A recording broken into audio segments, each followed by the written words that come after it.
Welcome back. Still discussing Inec and the fate of Nigerians in this election 2023. This takes me to the next question. It says, tell us why Nigerians must vote for the right candidates. Wow, that's a big one. Honestly, this is a time when I said in my introduction, this is a time for us to take crucial decisions. you said decisions. So what? Yeah. But for me, I think this is the time we as Nigerians or stakeholders in this country need to realize that we need to take maybe one step backwards and then decide on the best candidate to vote for. Sentiments guide election. Definitely public sentiments. That's why we see posters, we see campaign billboards, we see television adverts, and all forms of videos trying to make the candidates look their best, selling sentiments to us. However, some people will say this is a make or mar election for Nigeria. In a way, I disagree. I think it is a very important election for Nigeria. I think we have a few leaders who are supposed to be top 3 or top 4, who the nation expects that one of them should emerge. And I believe that from the pack, Nigerians need to look at who can solve our problems right now. We don't expect the leader to step up there and become a Superman or a Voltron. We don't expect them to be mighty Igor or John Cena. We expect a team player. We expect a team leader. We expect a servant of the people. We expect someone who has been there. We expect people who have networked with other peoples. In this country, we have at least we have over 700 tribes, different tribes of people. So we're going to need someone who can network with various peoples in Nigeria, and you don't need to command or get the attention of all of them. You just need about 60-70% of them.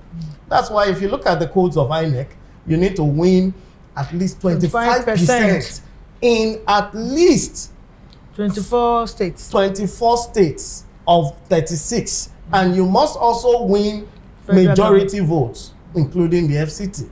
So that you must be able to cut across. You must be able to, you should be known, definitely. And how do you get known? Maybe by the tribe you belong to. In this case, that is the party, or possibly by the works you have done before, in the past. In the past, your contributions. Like they say, your works will tell for you. It's not about what you're saying, but it's about what have you done. Yeah. Nigeria is in a critical economic situation. We cannot afford a leader that will set us backwards or keep us where we are. Because as of last year, our budget deficit was up to 35% or 40% of the budget amount. This year, 2023, it is also like that. What it means is what we are generating is not up to what we want to spend. So we want to spend 16 trillion naira. We're expecting that at the end of the year, Nigeria should generate about 8.6 trillion naira. So where's 7 trillion going to come from?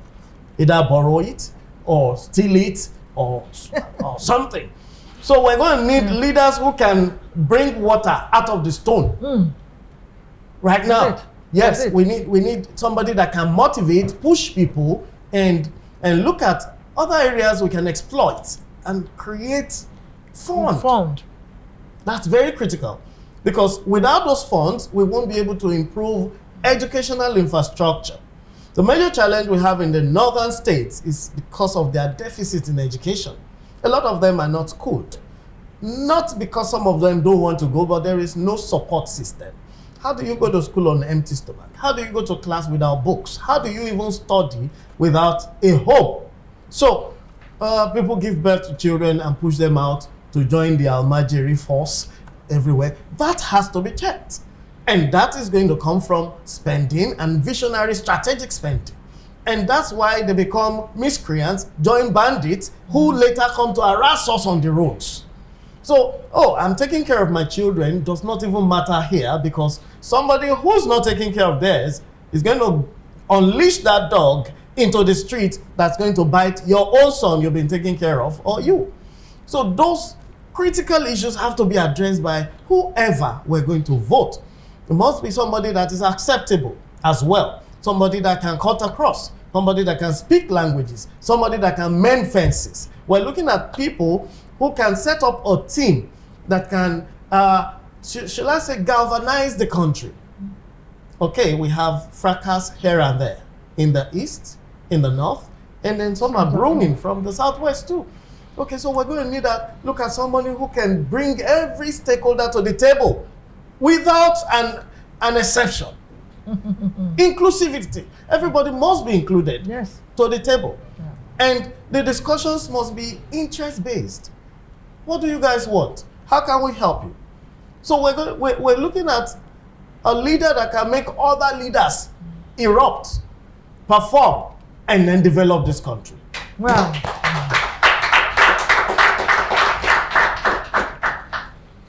So thank you so much. This is one of the reasons why we need to vote the right candidate into power. With all these things he has just enumerated, and few that have not been mentioned. But we'll take a break now. Come back. We'll continue. Vivid View. Say and do it. Welcome back. Still discussing INEC and fate of Nigerians in this election 2023. That takes me to another question again. Say, explain peace accord.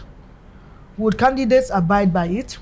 Oh, very, very well. In the last elections, okay, let me take us back to 2015 elections. Jonathan Goodluck was the sitting president of PDP, and then came APC, the new force that was challenging the shareholders of the day, or the chairman party.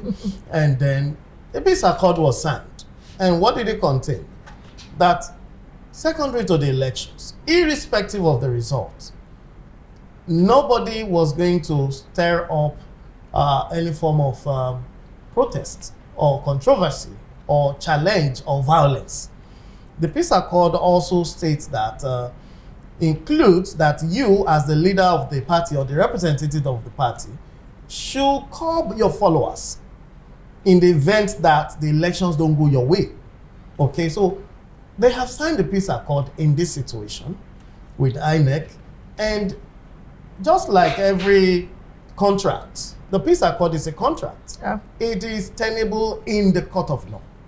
So should any of them erupt or violate such, thank you very much, such contracts, they can be sued, and they can actually be tried and jailed or given the right penalty, as the case may be. So we expect them to actually live by that accord. Now, let's look at the candidates we're parading here. We have about 4 of them in the forefront, yeah. Yes, we have about 4 in the forefront, and I really don't see any of them fomenting violence after the results are released. I hope so. Now, I don't see any of them. I didn't say they are supporters. Don't get me wrong. Yeah. I didn't say they are supporters. Now, the onus is on each of them to have a hold on their supporters. Yes. Peradventure, there are 1 or 2 that may not be able to control their supporters, which I actually see right now. We may have a challenge, because if, like they say in Yoruba language, the dog that refuses to listen to the whistle of the hunter will get lost. Mm-hmm. So they may refuse to listen, or they may not even understand the whistle of the hunter. So in that case, then there will be a challenge. Of course, we should be able to hold the person liable, but the gentlemen parading as the front aspirants are not violent people to me. We just need to watch out for their supporters in the peace accord. Okay, but that is true, but they have a big role to play to their supporters. Oh, definitely. By talking to them, telling them what we just mentioned now. We have signed peace accord. Whatever comes up, please, let's accept it. But if there's anybody going to react or fight, I should be the one. Now, not the masses, for event instance. that So, I mean, if they continue to inculcate this to the ear and the minds of their followers, I'm telling you, if any of them fails, they will, if for example, Party A, I was expecting that I should be the one to win, but I didn't win. Okay. I will be able to before them, talk to my followers, do not make any form of trouble or cause or violence or whatever, Absolutely. mishap. But if I feel that I'm cheated, there's a way that I should have been the one to win, but my position was given to Part B, I could just follow the due process. That's right. That's how it's supposed to be. In And so- 2015, Jonathan Goodluck lost. And some people wanted to start trouble. But he told them no. No, exactly. That's what I'm He saying. was very clear. He said no. I don't want trouble. So we expect our leaders too, all these the big tickets, the principals to also do same. The election is not a do or die affair. I don't believe so. Absolutely. It's not. Nigerians have made their choice. So if you are the choice of Nigerian, bravo, congratulations. If you are not the choice of Nigerian, please accept your fate and work with who Nigerians have chosen. Simple as ABCD. Absolutely. It's not a do or die affair.